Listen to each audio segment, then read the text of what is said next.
Hello everyone, এই দৃশ্যটি আমাদের ঢাকা শহরের দৃশ্য। বিল্ডিংয়ের পাশেই সবুজ গাছগাছালি, সুন্দর লাগছে দেখতে। দুপুরে ভিডিওটি ধারণ করেছিলাম। আসসালামু আলাইকুম, সবাই কেমন আছেন? আশা করছি সবাই আল্লাহর রহমতে ভালো আছেন। আমিও আপনাদের দোয়ায় আল্লাহর রহমতে ভালো আছি। আমি আপনাদের মাঝে ছোট্ট একটি ব্লগ ভিডিও নিয়ে হাজির হলাম। আশা রাখি সবাই দেখবেন এবং সম্পূর্ণ ভিডিওটি দেখবেন। ফুটওভার ব্রিজের উপর থেকে দৃশ্যটি ধারণ করেছিলাম। তখন যানজট একদমই ছিল না, হালকা গাড়ি ছিল।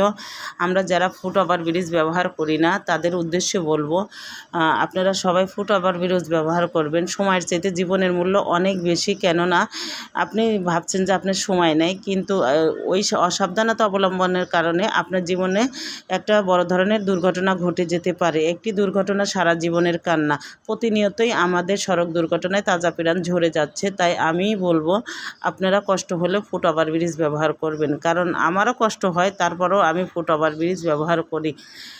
আমার সাথে সবাই হয়তো সহমত হবেন। সাবধানতা অবলম্বন করুন। সাবধানতা জীবনকে অনেক সুন্দর করে দেয়। আমি ফুটওভার ব্রিজের উপর থেকে দৃশ্যটি নিয়েছিলাম।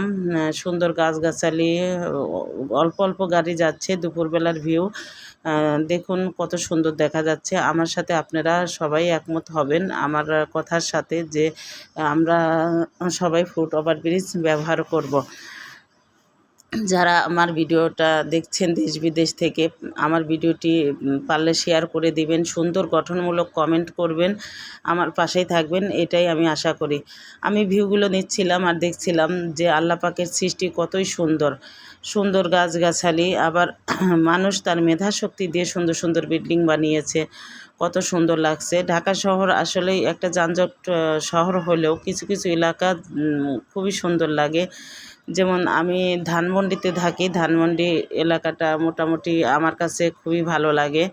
আমি দৃশ্যটি ধারণ করছিলাম, মনে মনে অনেক কিছুই ভাবছিলাম। আসলে গ্রামকে তো আর উপলব্ধি সবসময় করতে পারি না, গ্রামে সবসময় যেতেও পারি না। মনে মনে গ্রামকে ভালোবাসি এবং যখনই কোনো প্রকৃতির দৃশ্য দেখি, চেয়ে থাকি যে আল্লাহর সৃষ্টি আসলেই কত সুন্দর। আপনারা দেখুন এই গাছগাছালিগুলো, আমরা যারা শহরে থাকি একটা গাছ পাইলে আসলে খুব খুশি হই। সবুজ মানুষের মন কাড়ে, সবুজ মানুষের মনকে ভালো করে দেয়। যতই সবুজ দেখবেন ততই নিজেকে সতেজ মনে হবে। একটু সুযোগ পেলেই সবুজের কাছে যাওয়ার চেষ্টা করি, কারণ সবুজ প্রকৃতি আমার কাছে সত্যিই ভালো লাগে। কেন যে এত ভালো লাগে আমি নিজেও জানি না। সবাই খুব ভালো থাকবেন। আল্লাহ হাফেজ।